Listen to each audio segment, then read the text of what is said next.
Hey, Gutfoxx here. So I've seen a lot of people complain about Player of the Month program, and there is quite a bit to complain about between the PXP grind being a lot more dramatic than last year's grind, a lot different, a lot harder. The cards aren't nearly as good. Well, some of them are pretty good. The other ones, like Anthony Rizzo up here, isn't exactly well demanded, I'd say. A first baseman that's very slow with only 20 speed. Not great contact, maybe won't be great on higher difficulty levels like Hall of Fame or Legend especially. Decent power. Sure, there's a bit 72 vision. There's a bit to complain about, but it's a couple free cards and a bunch of free cards up here. I'm gonna go through a little bit of this, and I feel like people might be thinking about it a little differently than maybe they should. And obviously, prices would be higher on these things if the top card was better. But I kind of want to go show like what we just got free like through the monthly program. I just added it up. I went through each one of these cards, and I guess I should show which cards I went through. I went through basically every reward. I went and looked at like how much it's going for on the market. I wrote it down. I went through each one of these.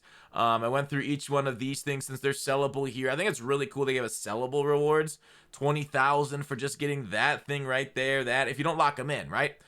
And what I ended up doing is the kind of stubs that we got. So we got 191,000 stubs at current market value. Now this definitely is going to change. This doesn't include the NAT cards that you get for doing the program. Now, obviously, some of these things need to be locked in for collections and everything, but just grinding it all together, you get some packs here too. So I don't know. It's an okay comparison, but 190,000 stubs. I'm right here, and did I lock anything in for stage one? I did the Tops Now collection for stage one, so it is kind of locked in for that to complete that stage one. So otherwise, you'd have to like sell some of these cards too. I think a lot of people invest in these cards thinking the top lightning card was gonna be good. I thought the top lightning card was gonna be good, so it's a little like danged if you do, danged if you don't. Is it worth it to grind out the missions for these cards that you can sell, but you gotta lock them in if you're gonna advance? That's a great question. Do I think it's worth it? I don't know. It's something to do, I guess. It's free stuff. If you're gonna end up wanting to complete the large collections that they're gonna bring out, like I don't know what your goals are with the game, but I would assume completing collections are one of the goals that you're gonna want to do. Is kind of like a big thing. So if you're doing the live series now, maybe you want the stubs immediately to get that done quickly. Otherwise, like last year was by the end of May we got the big collection, so I recommend just going through it, keeping your stuff, selling your packs. By the way, big tip on these packs, like we got 25 regular packs, 3 headliners, 3 Ballin' as a Habit packs here. Not a bad idea if you're making live series investments to go ahead and grab them today with all the packs out there that people got for free. So, I don't know. It's not a fair comparison since you gotta lock them in. But also one thing right here. So I'm like stuck, not like stuck, but I haven't done all the PXP. But one thing I do want to show you, if you're right here and you're like, oh, let's just get to the next one. I went ahead and bought Ty France here, and then what I'm gonna do is just lock them all in to advance this one, and then out of this I get I get that pack, right? That pack that I showed for the 90. So I'll be able to take that 90 overall that I pulled out of this, that I'll pull out of this pack that I just locked in to advance myself. So I kind of like jumped ahead of the queue a little bit, and now I'll just sell off that Ty France. Whoops, not buy packs. Open packs. So there's a little tip here. We'll do a big pack opening tomorrow on stream. But we got a bosses here done when grinding it out. But basically, let's go ahead and take Ty France since I already have these two. I could take Kyle Wright, but I've kind of got the pitching already solved a little bit. I know Kyle Wright's got some stuff. Maybe I should have done this first.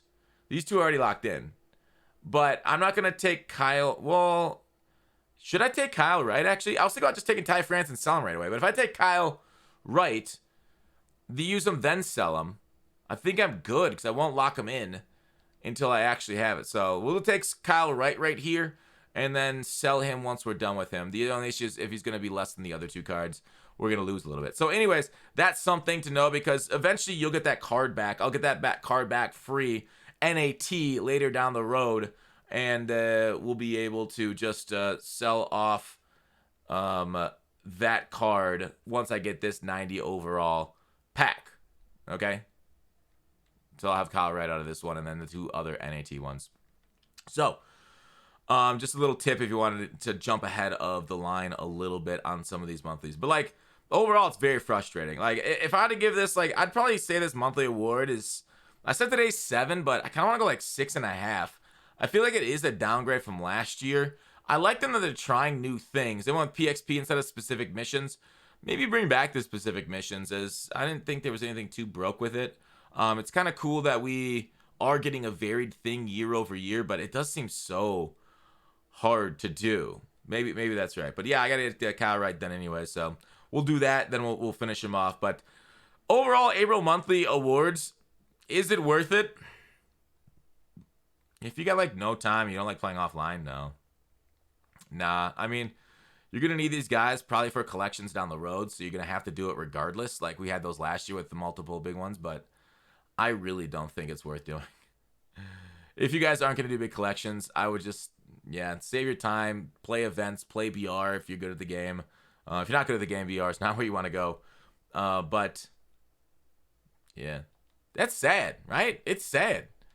The event, I think it's kind of cool. It looks like event investing is dead, right? Event investing, because they're going to give you a bunch of rewinds every time. Like, these things are like, you just don't even try no more, right? 15K, they're all down. I know some people, like, if you want, like, high price, I guess C-Check's still kind of high.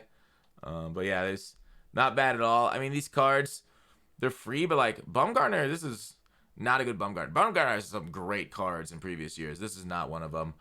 So it's too bad event rewards are really lagging a lot of the other things in the game today. But overall, like, man, I've have an overall frustrating time so far with the player of the month. It's taken forever. I think people just completed it, and they've been grinding it since it went live, like 6-7 hours ago. We were grinding it. We grinded it, and then we played events with those cards to get the PXP up, and finish the event off earlier today. So I don't know, dudes. Overall, player of the month, a little bit of an L. I think if Rizzo was a good card, like if that was J-Ram, and J-Ram was like a 94 switch hitting god tier third baseman, then I think our entire perception of it would be different. The grind is a lot worse, right? It's, back to, the hard grind. It wasn't quite like previous years. It feels like, last year, was it Team Affinity 2 or 3? The one with DeGrom in it. I forgot which that 2 or 3. I think that might have been 3, but it felt like I could finish that through showdowns for like 6 hours. And it feels like it's taken as long to finish Player of the Month this year as it took to finish all of like that last year, the entire Team Affinity 3, which for better or worse was kind of short, but I don't know. That's all I got to say about that. Let me know what you guys think about Player of the Month. Yikes. Kind of cool value that we got out of it. Like, the value of the cards out of it, it's cool. 191,000 cards in value, at least that right now, with a bunch of packs. 8,500 stubs is it. Yeah, not bad at all. But the packs are what, 25? We'll say that's 25,000 stubs. These ones are like 7.5 a piece or so. So it's value in stubs and packs. It's kind of high. It's nice. I like it. So go ahead and grind away. Enjoy, hopefully, your night tonight on the grind. Thanks for watching. Give me a rating out of 10 if you've made it this far. Rating out of 10 for Player of the Month and what they can do different for next month. But just give me the rating out of 10. Bye.